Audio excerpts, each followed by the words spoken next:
Muy bien, estamos listos para la entrevista y nos acompaña aquí en el estudio Henry Rafael, él es director del Instituto de Comunicación Política y Gobierno y le damos la más cordial bienvenida. ¿Qué tal, Henry? Muy bien, muchas gracias. Buenos días. Buenos días, gracias por acompañarnos. El día de hoy nos encontramos aquí, por supuesto, para conversar de comunicación política en campañas electorales, entendiendo, por supuesto, que tenemos un año particular, un año con elecciones, estamos algunos meses nada más de las elecciones regionales y municipales este 7 de octubre. En principio, ¿qué es la comunicación política? ¿Cuáles son los elementos claves cuando hablamos de este tipo de comunicación? Sí. Yo resumo, sí, porque el tema de comunicación política como la herramienta más efectiva de acercar a las autoridades, sean líderes políticos, sean alcaldes, sean presidentes, sean gobernadores, sean congresistas, pero es acercar al liderazgo político con la ciudadanía. Ese proceso se llama comunicación política. ¿Y por qué comunicación política? Porque, claro, es un espectro, digamos, que es parte pues, de la escuela de la comunicación, por decirlo así, donde hay periodismo, pero el periodismo tiene una función, la publicidad, las relaciones públicas, tiene sus propios estrategas, ¿no? Etcétera. Pero la comunicación política, y bien usada además, lo que busca es justamente generar ese acercamiento que a veces es complejo cuando están los funcionarios públicos, sobre todo, asumiendo una función. Pero no solamente es comunicación política en el ámbito político o en el ámbito, por decir, gubernamental. También se genera comunicación política desde la empresa privada. De hecho, la comunicación política hasta cierto punto también se le conoce como comunicación pública. ¿Y por qué hablo de lo privado? Y te doy algunos ejemplos simples de cómo es que en lo privado también funciona lo público. Las crisis emblemáticas de estas marcas como Gloria, como por ejemplo el cine VK en Larcomar, son crisis que reaccionaron corporativamente haciendo mensajes y comunicados dirigidos a sus usuarios y clientes, pero no funcionaron porque se olvidaron que más allá, fuera del ámbito del usuario y cliente, está el ciudadano. Claro. Y en ese espectro también tiene que haber una relación con los políticos, con las legislaturas, etcétera. Y qué bueno que hagas esa relación, porque claro, muchas veces entendemos lo político como algo lejano, como algo distante, como algo que le compete exclusivamente a la autoridad, ¿no? Cuando en realidad en el día a día todos los ciudadanos hacemos política. Y es claro, o sea, si vamos a lo más básico de lo política, todos hacemos política y la política está desde nuestro hogar, desde la forma como regimos nuestro hogar, cuáles son nuestras políticas de Estado. Y ahí es interesante porque, perdón, políticas de familia, políticas familiares, nuestra política personal de vida, ¿no? Pero la gran diferencia está en que cuando la política se transforma en pública, implica justamente una preparación mucho más eficaz, mucho más, digamos, responsable de tu actividad, ya sea en el ámbito político, gubernamental o en lo público. Y claro, dentro de la comunicación política ya tienes dos aristas, que es uno lo gubernamental y lo político electoral principalmente, ¿no? Que es de lo que vamos a hablar. Se dice que para estas elecciones del 7 de octubre había un promedio de 115.000 candidatos. Es más, en el primer bloque presentamos una noticia sobre el registro de organizaciones políticas y la posibilidad de 205 agrupaciones en campaña, en contienda electoral. ¿Esto qué va a significar a nivel de comunicación? ¿Cuáles van a ser los retos principales teniendo a tantas personas y agrupaciones? Bueno, para empezar, con 115.000 candidatos llenamos 3 estadios nacionales. O sea, la magnitud de la cantidad de candidatos es impresionante. O sea, yo creo que el proceso va a ser complejo porque cada vez que se atomizan las candidaturas, hace mucho más... La rivalidad es mucho más notoria porque los de arriba, salvo que sean muy favoritos, van a mantenerse favoritos. Pero normalmente cuando hay esta atomización de candidaturas, lo que hace son peleas más reñidas, ¿no? Solamente, miramos, vamos en el ejemplo de Lima. En la última encuesta que ha salido, los candidatos están muy pegaditos. Por ahí, digamos, yo diría que hay un empate técnico generalizado, porque el más alto creo que tiene 10, 12% y el más chiquitito 2%. Es menos 5% de los márgenes de error. Te podré decir de que probablemente estamos en eso. Esa foto de Lima creo que se replica a nivel nacional. Y ese es el reto principal que tienen los partidos políticos. Ante tantas candidaturas, ¿dónde marco la diferencia? Somos 10. ¿Cómo hago la diferencia para el televidente? Para el que nos está viendo ahorita diga, por ti voy a votar. Claro. Y para que no pase lo que hemos visto en otros procesos electorales, que ante gran cantidad de candidatos, incluso algunos ciudadanos no reconocían a algunos. Y yo creo que eso va a volver a suceder. ¿Quiénes eran ni qué proponían? O lo más interesante que a veces sucede es que los candidatos refuerzan mucho sus campañas de personalización para que me reconozcan, pero se olvidan de generar voto. Y entonces los reconocen, pero no generan un voto. Entonces, es cierto, tenemos dos realidades, por decirlo así. La realidad de que a tantos candidatos menos recordación, y allí hay que hacer un trabajo de incidencia para la recordación, pero lo otro es a tantos candidatos, mucha recordación, pero menos incidencia de voto. Claro, yo ahorita, por ejemplo, claro, si te preguntan... Por eso hablas tú, de la eficiencia, ¿no? Claro, y es que una comunicación política y gubernamental o campañas electorales, para ser más exacto, si no es eficiente, simplemente termina siendo, y eso es el peligro de la comunicación, peligra siendo estrategias para poder alimentar el ego del personaje. Qué linda te ves, qué bien sales, que todo el mundo hable bien de ti, pero tu objetivo en una campaña electoral es ganar votos. Lo que hace la comunicación política es ayudar a ganar votos, pero a la par hace o ayuda a las campañas, y lo puede hacer de hacerlo de manera transparente, bien hecho. No necesariamente para... O sea, cuando la gente le escucha... No vale todo por un voto, ¿no? No, o sea, vale todo en el sentido de que todas las cosas bien hechas, ¿no? O sea, valen todas las cosas que se hacen bien, todo lo permitido por la ley, por los organismos electorales, y todo permitido por las estrategias propias de las campañas. De allí...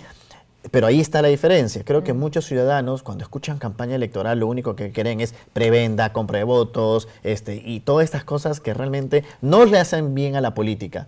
Y entonces, a veces hay campañas que trabajan con consultores, con asesores, que justamente tienen esa forma de trabajar, y eso empaña la imagen de los procesos electorales. Claro que sí. Y yo creo que, y solamente para terminar, el gran esfuerzo que va a hacer este año el Jurado Nacional, la OMPE, va a ser probablemente capacitar no solamente en cómo respetar la ley, sino cómo sí se puede elaborar campañas de manera responsable. ¿No? Por supuesto. Nosotros, para darte una primicia más, que en el Instituto de Comunicación Política y Gobierno, ya por las buenas relaciones que tenemos con el Jurado Nacional de Elecciones, con la OMPE, con RENIEC, estamos trabajando un proyecto para hacer una cumbre electoral en mayo de capacitación, pero no solamente en temas de comunicación política, sino que utilizar esa gran plataforma que ya ha tenido éxito en los últimos 3 años para capacitar en temas electorales, en temas jurídicos, en temas tecnológicos.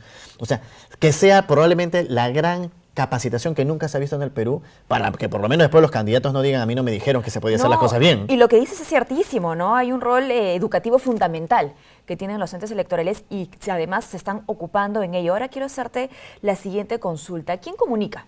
¿Comunica el candidato? ¿Comunica la organización política? Es decir, ¿quién está detrás de la estrategia? Más allá de, por supuesto, los expertos, consultores, especialistas que podrían ser contratados, porque muchas veces nos quedamos con la figura del candidato y la organización pasa a un segundo plano. ¿Qué es lo que se recomienda en estos tiempos? Va a depender mucho de la estrategia sobre la cual vas a descansar tu campaña electoral. Te pongo un ejemplo. Si yo pertenezco a un partido que tiene un nivel de recordación muy alto, y me da un bolsón electoral muy alto, entonces probablemente voy a hacer una campaña personaje y partido. ¿Por qué? Porque el partido me da esa identidad, por decirlo de una forma. Y en ese ámbito hay que cuidar ambas identidades, ambas comunicaciones, ambos mensajes. Y en algún momento probablemente siempre hay que hacer mayor incidencia, sobre todo cuando decides también dónde vas a poner tu incidencia del voto. A ver, ¿qué marca el elector? ¿Marca la cara del candidato? ¿Vas a hacerle publicidad a la marca del logo del partido? ¿O vas a hacerle incidencia al número? Porque en muchos casos se trabaja por números. Entonces, de acuerdo a eso, tienes que darle mayor prevalecencia en la campaña. Ahora, por responsabilidad, y yo como demócrata sí opino así, no solamente partidos políticos, basta que sea un movimiento cívico, tiene que tener una identidad política y tiene que tener una comunicación alineada a la candidatura. Y empoderar ese nombre. Claro, porque si no seguimos con esta suerte de grandes movimientos que solamente terminan alimentando pues egos o personajes que aparecen por una campaña y después desaparezcan o van mudando de partido, ¿no? Entonces yo creo que es importante que los partidos sean más sólidos. Y solo creo para aclarar la otra parte, si en el caso tu campaña tiene que ver mucho con tu figura personal, entonces sí, allí hay que trabajar mucho el mensaje del candidato, pero no solo el candidato comunica. Mira, además el candidato no solamente representa una candidatura, representa una imagen, una línea política, representa su pasado, representa su presente y representa lo que va a prometer en el futuro. Entonces tú no puedes, a ver, imagínate, si eres una persona pasada los 40 años, que ha tenido una línea política y hoy estás, digamos, presentando una propuesta con una línea política diferente, entonces vas a tener que trabajar mucho. Primero, para poder sustentar cómo fue tu pasado, claro, pero tienes que proyectar esa imagen moderna de lo que quieres ser. Entonces es complejo. Y estas son las tareas que los asesores en comunicación política tienen que tener de manera bien hecha, insisto. Y ya te voy a consultar por esa preparación, ¿no?, del candidato mismo. Pero antes, algo crucial, el tiempo, ¿no? ¿Cuándo se empieza esta campaña electoral, por así decirlo? Lo digo porque estamos ya en febrero, las elecciones son en octubre, estamos todavía en el cronograma electoral que nos pide la democracia interna dentro de las agrupaciones políticas. Sin embargo, vemos que hay candidatos que ya están trabajando sin haber llevado a cabo este proceso. Mira, hay dos tipos de precandidatos, ¿no? Exacto, claro. Ahorita estamos en precandidatos. Exacto. Pero hay dos tipos de candidatos. El candidato político que está en la política y que desde siempre está en la política y con todo derecho, hoy quiere ser legislador, mañana alcalde, mañana gobernador, claro, mañana presidente, mañana ministro. Siempre de campaña, pero es un político, ¿no? Y eso es hasta cierto punto saludable porque identificas que es una persona del sector político, como es bueno identificar que alguien es el sector empresarial, ¿verdad? Claro. Entonces, es importante a veces tener personalidades en el sector político y tenemos muchos nombres de personas que identificas como político, más nada. Entonces, ahí hay un sector. Y el otro sector de candidatos es aquellos que innovan, que son innovatos, por decir, que por primera vez se aparecen. En ambos casos son momentos distintos. En el primer caso, los candidatos que ya tienen una política constante, cuando tú me preguntas en qué momento tienen que empezar su campaña, yo se lo respondo con una conferencia que doy que se llama Estrategia de Salida. Excelente. El momento que empieza a asumir un cargo, sea el que fuese, si hoy es congresista y de acá a 3 años quiere ser alcalde, en ese minuto que juramentó como congresista, tiene que hacer su campaña y su estrategia para poder llegar. Esto es, digamos, las campañas políticas es casi es como un trabajo de estrategia y no hay estrategia sin prospectiva. Entonces, en la vida uno no puede estar mirando qué quiero a 5 años y no construir cada día, cada semana, cada mes, ¿cómo puedo llegar a esos 5 años? Cuando uno va a una clase de planeamiento estratégico, te dicen, plantéate objetivos y en cada meta estás llenando hitos. Lo mismo es en política. Si tú quieres llegar a ser alcalde o gobernador, ¿qué estás haciendo día a día, semana a semana? ¿Qué hitos estás logrando para que te lleven acá? Es un escenario ideal, ¿no?, donde efectivamente hay ese planeamiento detrás del político o la persona que quiere hacer política y esa persona tiene la visión, la proyección de justamente apoyarse en una estrategia. Pero ¿qué pasa cuando no? Cuando en realidad viene de manera quizá, no voy a decir poco seria porque puede ser igualmente serio, pero quizás sin tanto tiempo de planeamiento, ¿no? Y ahí, bueno, es que bueno que lo presentas así, porque en todo planeamiento estratégico tiene que haber un componente de acción y reacción. O sea, yo puedo tener un plan y tratar de seguirlo en la linealidad.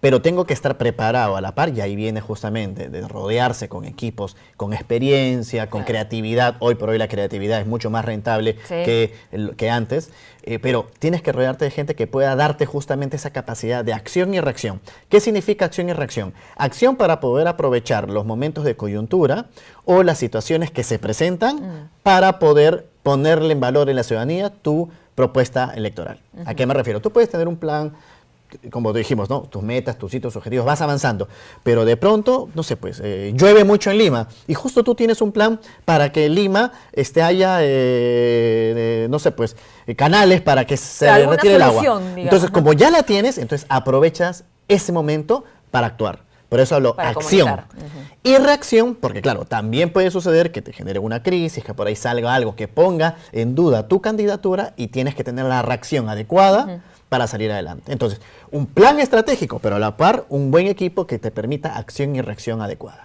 ¿El plan estratégico responde al candidato, responde a una estructura? Lo digo porque muchas veces queremos copiar modelos, ¿no?, de lo que hizo el candidato en tal país, lo que hizo el candidato en tal distrito, y quizá no funciona o deja de estar conectado con esa realidad que tú mencionas y que es tan importante.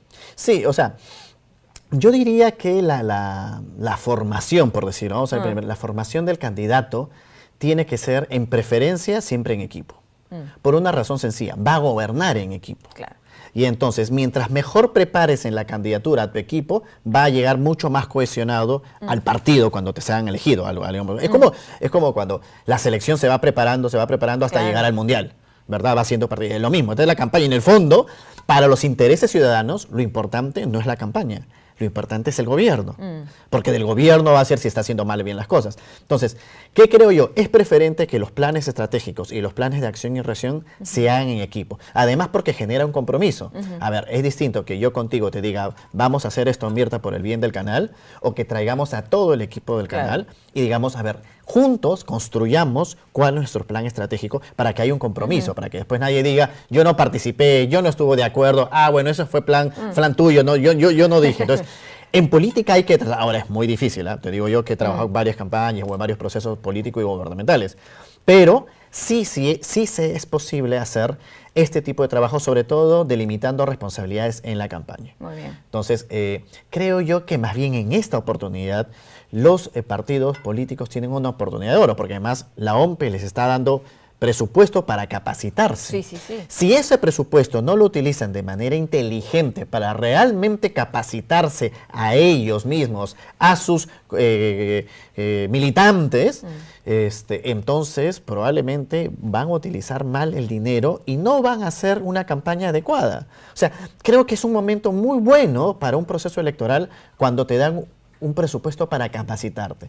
Y en esa línea estamos, por ejemplo, en el instituto, estamos haciendo en este año varios seminarios y conferencias tratando de aportar justamente valores positivos que se pueden trabajar en campaña electoral. Y la formación política siempre ha sido importante, siempre es necesaria, pero en estos tiempos, ¿no? En el que las cosas cambian todo el tiempo, estamos renovándonos, estamos con muchísimo acceso a la información, es aún más la demanda, ¿no? por estar bien informados, y en ese sentido las estrategias de comunicación han evolucionado también. Hay nuevos componentes. Mira, yo me alegro mucho de que justamente en Perú, Mirta, si tú googleas un poco, no se hablaba de comunicación política hasta el año 2015. En el 2015 el término comunicación política comienza a tener una incidencia muy grande en el país.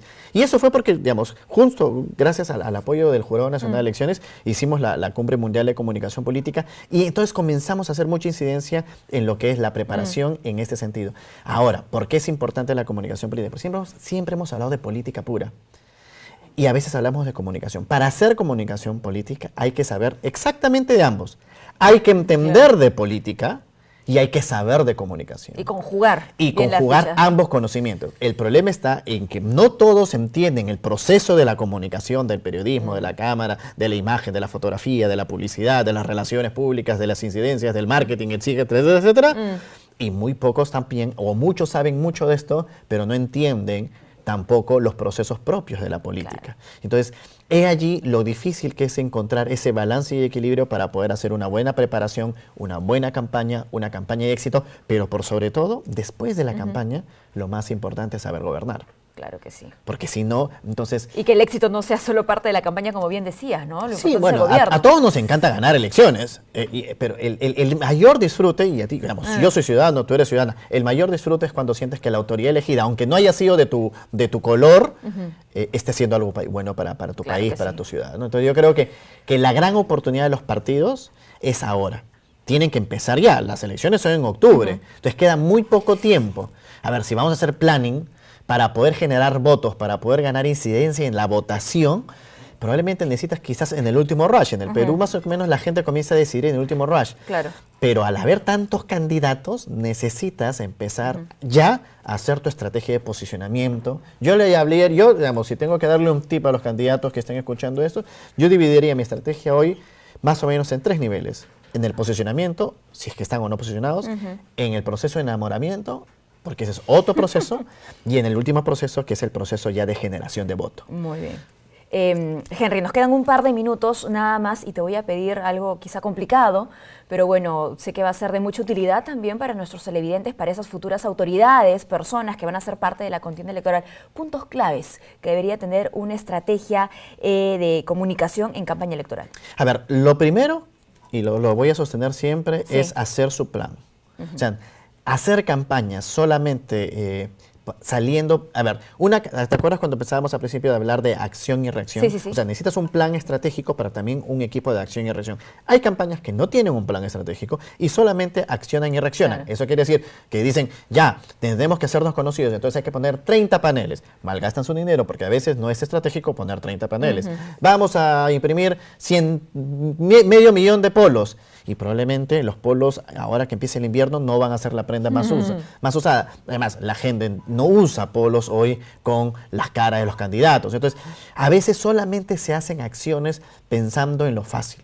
Se pueden ganar elecciones haciendo las cosas de manera estratégica, pensada, organizada y sobre todo teniendo este otro elemento que es un buen acompañamiento de acción y reacción. Aprovechar oportunidades, aprovechar situaciones que te permitan hacer incidencia de lo que tú planteas como plataforma política. Perfecto. O que te alimenten la imagen que quieres proyectar frente a tu elector. Y lo otro es tener capacidad de reacción bien armada. Todas las crisis, todas las crisis, son previsibles. Todas. Alguien me dice, incluso un maremoto, porque puede suceder en cualquier momento, sí, pero la puedes predecir. Claro. O sea, puedes prevenir qué hacer en una situación de maremoto. Es imposible. Es que, Lolito, es como me ponen a mí, ¿cuál es lo peor que me puede pasar en una campaña electoral? Piénselo usted. Eso que es lo peor, sobre eso vamos a trabajar. Entonces, todo es previsible. Y todo se puede, entonces, si es previsible, tú puedes adelantar tu campaña, o mejor dicho, tu estrategia para poder salir de esa crisis. Por supuesto. Bueno, muchísimas gracias, Henry, por habernos acompañado. El tiempo queda cortísimo porque sin duda es un tema bastante interesante. La comunicación política tiene un espectro amplio, además, que va más allá incluso de la campaña electoral, así que seguramente nos reencontraremos en algún momento. Gracias. Con todo gusto. Gracias a ustedes. Hemos conversado con Henry Rafael, director del Instituto de Comunicación Política y Gobierno. Este fue nuestro bloque de elecciones regionales y municipales.